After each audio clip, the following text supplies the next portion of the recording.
یہ ہمارے جو نوجوان ہیں ان کے دلوں کے اندر یہ ایک وہم ہے اور ایک گمان ہے کہ ابھی ہم جوان ہو رہے ہیں، ابھی ہماری زندگی بہت باقی پڑی ہوئی ہے۔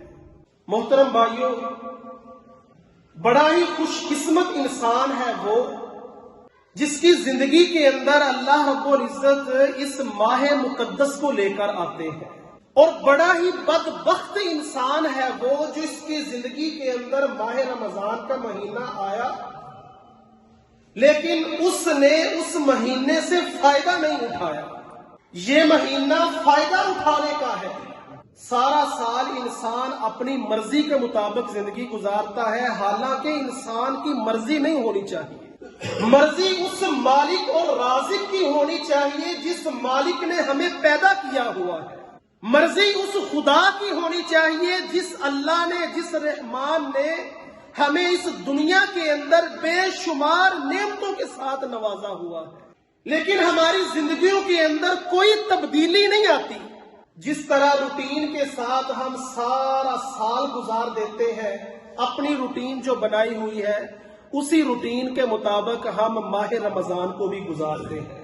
یہ مہینہ تو ہمیں نیکیوں کی طرف لے کر جاتا ہے، برائیوں سے روکنے کی کوشش کرتا ہے کہ انسان اللہ رب العزت کی رحمتوں کا مہینہ ہے، کچھ اس سے فائدہ اٹھا لے۔ کیسے فائدہ اٹھایا جا سکتا ہے؟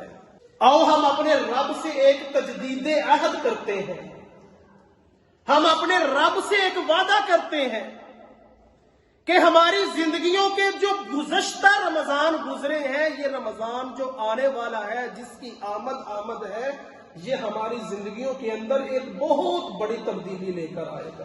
اس کے لیے ہمیں پلاننگ کرنی پڑے گی، اس کے لیے ہمیں اپنے وقت سے کچھ وقت نکال کر اپنے رب کے لیے وقف کرنا پڑے گا۔ کاروبار ہم سارا سال کرتے ہیں، محنت اور مزدوری ہم سارا سال کرتے ہیں، شب و روز زندگی کے ہم گزار رہے ہیں، جس طرح کے بھی گزر رہے ہیں، وہ برائیوں کے اندر گزر رہے ہیں یا نیکیوں کے اندر گزر رہے ہیں، لیکن اللہ سے ایک تجدید عہد کیجئے، اپنے رب سے وعدہ کیجئے۔ میں وعدہ نہیں لیتا، اپنے رب سے وعدہ کیجئے اپنے دل کے اندر کہ اے اللہ اس رمضان کو ہم تیرے لیے وقف کریں گے۔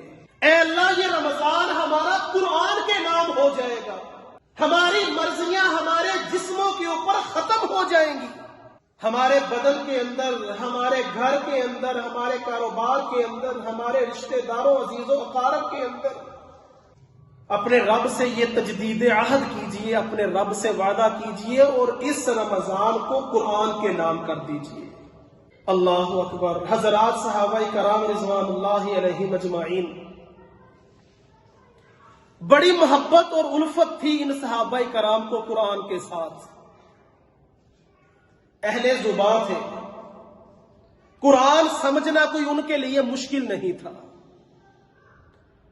لیکن اللہ اکبر، جب ہم صحابہ کرام کی سیرت پڑھتے ہیں تو یقین کیجئے ہم یوں محسوس کرتے ہیں کہ ہم 8 سال یا 10 سال ایک طالب علم مدرسے کے اندر لگاتا ہے، وہ قرآن کے ساتھ ساتھ دیگر احادیث کی کتابیں پڑھتا ہے، 8 سالوں کے اندر یا 10 سالوں کے اندر ساری کتابیں، اس میں گرامر کی کتابیں بھی آ جاتی ہیں، اصول کی کتابیں بھی آتی ہیں، قرآن کے حوالے سے تفاسیر بھی آتی ہیں، ساری کتابیں 8 سالوں کے اندر ایک طالب علم ان کو پڑھ لیتا ہے۔ لیکن صحابہ کرام رضوان اللہ علیہم اجمعین کا انداز دیکھیے گا، اہل زبان تھے، عربی کو سب سے زیادہ جاننے والے تھے۔ صحابہ کرام بیان کرتے ہیں صرف سورۃ البقرہ کو سمجھنے کے لیے ہمیں 8 سال لگے ہیں۔ سورۃ البقرہ کو سمجھنے کے لیے 8 سال کا عرصہ گزرا۔ صحابہ کرام مسجد نبوی کے اندر حلقے بنا کر بیٹھا کرتے تھے، جس کو ہم کلاس کہتے ہیں، کلاسیں لگا کر، ایک کلاس یہاں لگی ہے، دوسری کچھ وقفے کے ساتھ، تیسری کچھ وقفے کے ساتھ لگی ہوئی ہے، اور ان حلقوں کے اندر گفتگو کیا ہو رہی ہے، ان حلقوں کے اندر بیان کیا ہو رہا ہے، قرآن کو سمجھنے اور سمجھانے کی کوشش کی جا رہی ہے۔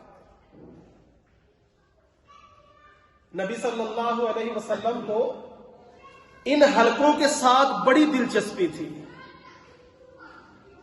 اور اس کے بعد خلفائے راشدین کا دور آیا، خصوصاً حضرت عمر رضی اللہ تعالی عنہ، ان کو ان حلقوں کے ساتھ بڑی دلچسپی۔ حضرت عبداللہ بن عباس رضی اللہ تعالی عنہ کم عمری کے اندر ہی اس مجلس شورا کے رکن منتخب ہو گئے۔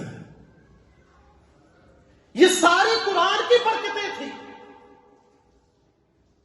کہ ان صحابہ کرام نے قرآن کو اپنا اوڑھنا اور بچھونا بنا لیا تھا، اور حضرات صحابہ کرام رضوان اللہ علیہم اجمعین، اللہ اکبر، نبی اکرم صلی اللہ علیہ وسلم کے پاس ایک صحابی رسول آئے۔ نبی صلی اللہ علیہ وسلم نے ان سے کہا کہ تم قرآن کو 1 مہینے کے اندر ختم کیا کرو، 1 مہینے کے اندر مکمل قرآن پڑھا کرو۔